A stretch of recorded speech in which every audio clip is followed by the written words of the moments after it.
Je vous salue dans le nom précieux de notre Seigneur Jésus-Christ.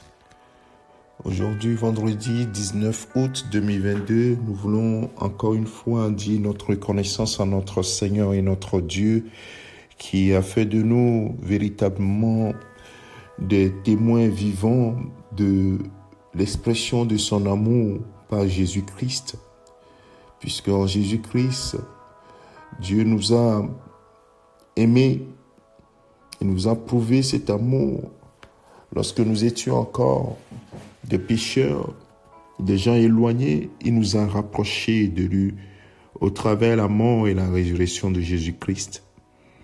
Alors, depuis le début de cette semaine, nous avons commencé par parler de l'amour de Christ.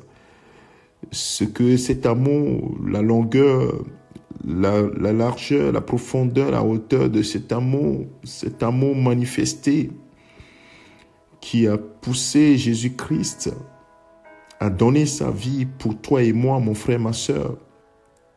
Et si Dieu nous a tant aimés, l'apôtre Paul a prié que nous devons être véritablement, nous devons connaître cet amour jusqu'à ce que nous soyons pleinement remplis de Dieu, on va dire, avoir la plénitude de Dieu, cet amour. Si cet amour inonde notre cœur, cela permet d'avoir une certaine assurance dans notre marche sur cette terre. C'est pour ça que rien ne peut nous séparer de l'amour de Dieu, l'amour de Christ. Et hier, nous avons vu que la persécution, l'angoisse, la faim, la nudité, le péril, l'épée, toutes ces attaques envers notre personne, toutes ces épreuves, toutes ces afflictions ne pourront nous séparer de l'amour de Dieu, bien l'amour de Christ.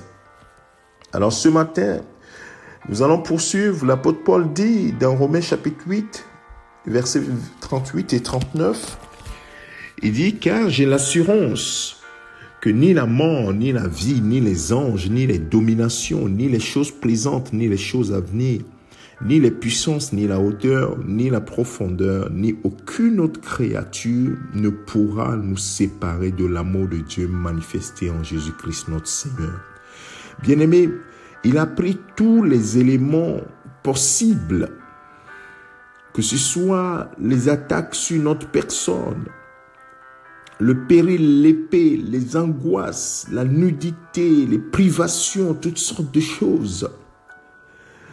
Il va un peu plus loin, la mort, la vie, les anges, les dominations, les choses présentes, les choses à venir, les puissances, la hauteur, la profondeur. Et dit, aucune autre créature ne pourra nous séparer de l'amour de Dieu manifesté en Jésus-Christ. Bien-aimé, est-ce que c'est ton cas? Quand nous voyons, nous méditons sur l'amour que Dieu a manifesté pour nous, il y a une assurance qui s'installe. Et c'est une assurance qui nous permet de traverser toutes les épreuves avec joie, sachant que celui qui nous a aimés ne nous abandonnera jamais. La Bible dit que Dieu qui n'a pas épargné son Fils, comment ne nous donnera-t-il pas toutes choses avec lui? Il n'a pas épargné son Fils, il a livré la mort pour toi et moi. Tu vois comment Dieu t'a aimé, tu vois comment Dieu m'a aimé. C'est en réponse à cet amour que nous devons être inébranlables. Mon frère, ma sœur, ce matin, je prie que le Seigneur te donne cette assurance dans le cœur, ayant cette connaissance ou cette révélation de l'amour que Dieu a manifesté envers toi. Rien, je dis bien rien, ne doit te séparer ou t'arracher à l'amour de Dieu. Rien ne doit t'arracher. Bien-aimé, c'est pourquoi continue d'approfondir ta connaissance de l'amour de Dieu manifesté en Jésus-Christ, ou l'amour de Christ pour toi. C'est ça qui fera que tu pourras aimer aussi ton prochain comme toi-même. Si tu vois comment Dieu t'a aimé, tu n'es pas aimable. Nous n'étions pas aimables. Nous n'étions pas dignes de l'amour de Dieu. La Bible dit que lorsque nous étions encore des pécheurs, Christ est mort pour nous. Et maintenant que nous sommes devenus des enfants de Dieu, mais pourquoi est-ce que Dieu ne continuera pas par nous aimer? Quand tu étais pécheur, tu n'étais pas aimable. Il t'a aimé, il te l'a prouvé en envoyant son fils mourir à la croix pour toi. Maintenant que tu es devenu son enfant, comment se fait-il que dans les moments difficiles, nous pouvons encore nous poser la question, est-ce que Dieu m'aime? Bien-aimé, c'est la preuve que tu n'as pas la révélation complète de ce que c'est que l'amour de Dieu manifesté en Jésus-Christ pour toi.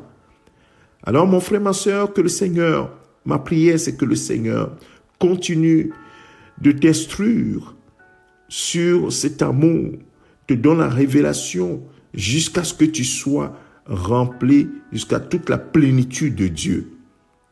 Que cela soit ainsi pour toi au nom de Jésus-Christ. Que le Seigneur te bénisse, c'est ton serviteur, le pasteur Alexandre. Je te dis excellente journée au nom de Christ. Amen.